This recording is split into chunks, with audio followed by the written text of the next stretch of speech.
আমাদের জম্মুদ্বীপ ভ্রমণ শুরু হয়ে গেল। ফিশারগঞ্জ না, ফিশারিজ বেনফিশের এখান থেকে লঞ্চ ছাড়লো। এই আরেকটি লঞ্চ ওরা ঘুরিয়ে নিয়ে এসছে জম্মুদ্বীপ, এবার একটা ছেড়ে দিল।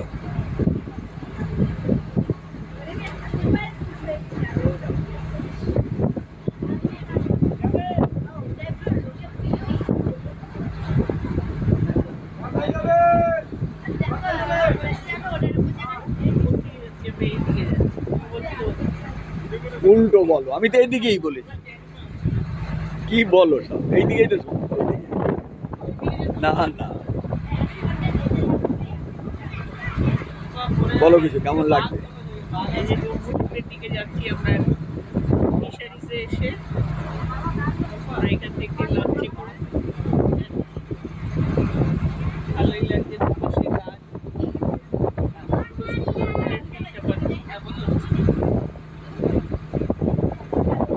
সুন্দরবনের উপভোগ হচ্ছে না?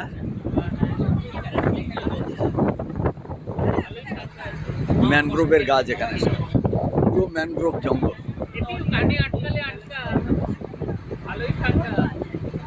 এটা ম্যানগ্রোভের জঙ্গল, এগুলো তো লাগিয়েছে।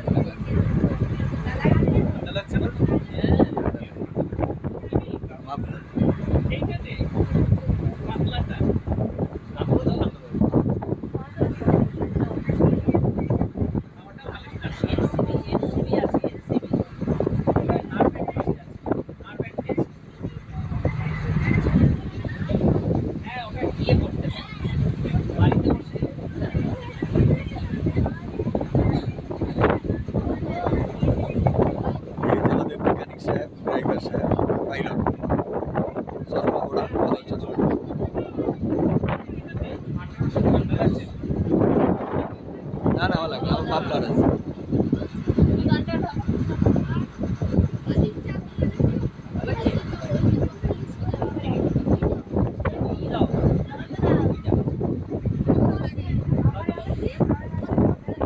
আরে ঠান্ডা লাগছে।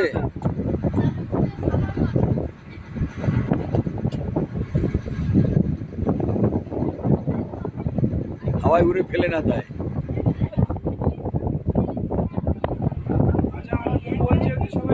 সবাই শুনবেন, ড্রাইভার সাহেবকে, পাইলট সাহেব কিছু বলছে।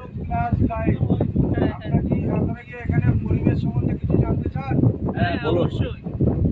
আচ্ছা, বলতে গেলে আমি প্রথমে এই মোহনার ট্র্যাকচারটা বলে নেব, তারপরে বোর্ডের গায়ে লেখারা রয়েছে, দেখেন জম্মুদ্বীপে কেন লাগানো হয় না, ওটা ওখানে গিয়ে বলবো। আচ্ছা, আপনারা এসেছেন বকখালি ফেজারগঞ্জ, ফেজার সাহেব ছিলেন তাই ফেজারগঞ্জ না। এখানে আপনাদের প্রশ্ন থাকতে পারে কেন ব্রিটিশ আমলে তিনজন ব্রিটিশ আমাদের এখানে রাজত্ব করেছে, তিন জায়গায় তিনটে নাম রয়ে গেছে। আপনারা হ্যান্ডি আইল্যান্ড গিয়েছেন?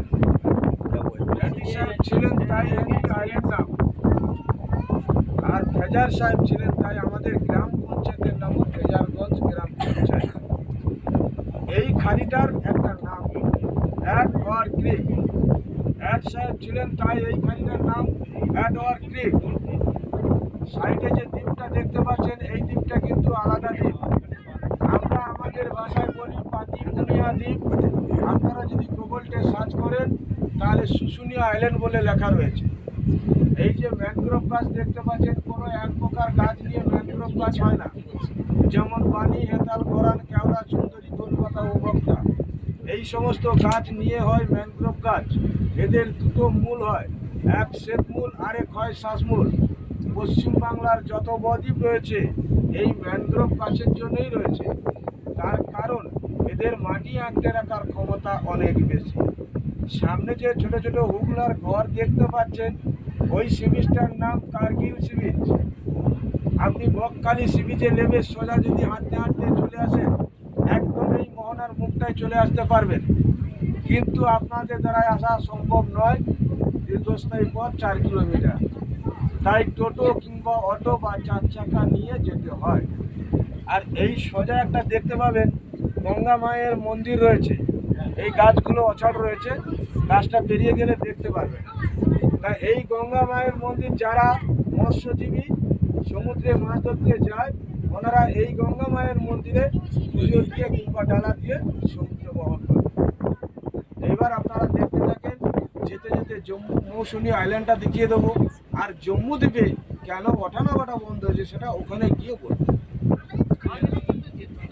একটু স্পিডটা বাড়াও ওইদিকে তো আগে তো ওই দিতে তুমি তো গেছো তাহলে ইচ্ছিস ওখানে সেই মাছ শুকনো করা আমি কি ওখানে রাত কাটিয়েছি, জম্মুদ্বীপে গেছে রাত কাটিয়েছি। আগে অন্য কোনো দ্বীপ ছিল না জম্মুদ্বীপ, আর বকখালি বিচে দাঁড়িয়ে জম্মুদ্বীপের ওই জল জল করতো আলো দেখা যেত।